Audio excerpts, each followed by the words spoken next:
guys, welcome to Atari Series 7. Today I'm reviewing this, which is the DC Multiverse Clayface Collect and Connect Wave Martian Manhunter, and this is pretty cool. So we have a really nice picture of Martian Manhunter on the box. We have Martian Manhunter written here with a Supergirl logo.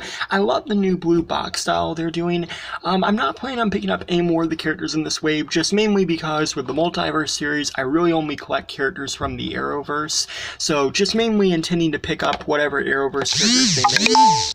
I don't think they're planning to do any more characters. I know Black Lightning's coming out, and I believe Thunder is rumored to be coming out as well, but that technically does not exist within the same universe as the Arrowverse, or at least not yet. But if they do come out and they eventually end up going there, I might review them, and regardless, I still might review them because they do air on the CW, and I like their programming. So we have some pretty cool artwork here, as I was mentioning, but I love this new style. It's really nice. We got the big DC logo, Multiverse, we got the same picture on the sides. On the back, we have a bio up here, the other characters able, and how it all goes together. So yeah, let's open this up.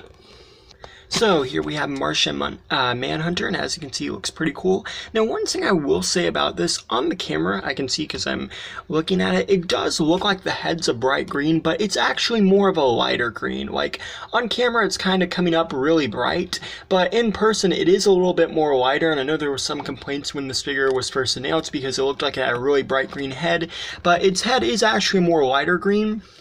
I think it's just because of how the camera looks, but yeah, it looks really good. I like the detailing in the face. You got some red there and the red on the eyes. It looks pretty cool, and the head is neat too. Moving down, you can see the red on the suit and some of the detailing. I like how they kind of did this texture over here. We have these gold round things at the top there, and there's some blue on this side and on the arms. They look really cool as well at the shoulders, and some yellow there. And then moving down, the rest of the figure is just kind of like an all black, but it still looks pretty neat.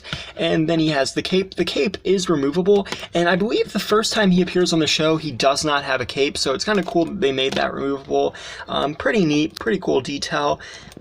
You also get an alternate pair of hands, which are the grip hands, and as you can see, they look pretty cool. And I believe they've given you the grip hands so you can kind of like hold this in hand pretty well. And then speaking of which, your last accessory is this, and I believe this is the Black Mercy from Supergirl Season 1, and it's pretty cool that they include an accessory from the first season. You know, definitely something for fans who have been watching for a long time.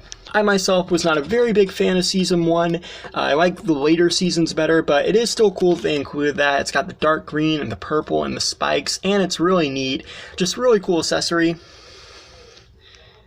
Another cool thing is, if you have the Multiverse Supergirl, you can actually put it on her, so that's pretty cool. They did that. Pretty neat. Again, it's kind of obscure to the show, but it is still cool that they included that. And in terms of articulation, you got a 360 sort of at the head, but it's kind of stiff, and for some reason it kind of pops back. There's a 360 of the arms. Swing out the shoulder, 360 there, single jointed elbows, 360 at the wrist, 360 at the torso. There's an ab crunch, but it's kind of stiff. The legs come forwards and backwards and outwards. You have a 360 at the thigh, single jointed knees, and there is 360 at the boot, I think. Nope. Well, is there? Yeah, it is, I think. No, there's not. But the feet are on hinges. So yeah, pretty good in terms of articulation. Same with detailing, and I love the accessories, and yeah, I'm really glad that they did Martian Manhunter. This is probably going to end up being one of the last Arrowverse figures they make, if not the last one, and if it does end up being the last one, I'm going to be kind of sad, because I've been collecting these Multiverse Arrowverse figures since 2016, and I've really enjoyed collecting them, but at the same time, I mean, you know, it's kind of nice, and if this is the last character they decide to do, I'm very happy with that, as Martian Manhunter is a great character in the Arrowverse, and one that does not get enough screen time in my opinion, so it's nice to have him in action figure form. And here's a size comparison really quickly. Here's him with Supergirl from the Supergirl TV series, and here's him with the Flash from the Flash TV series, and as you can see, it looks like he's a little bit taller, and I think he is taller on the show too, so that's pretty cool.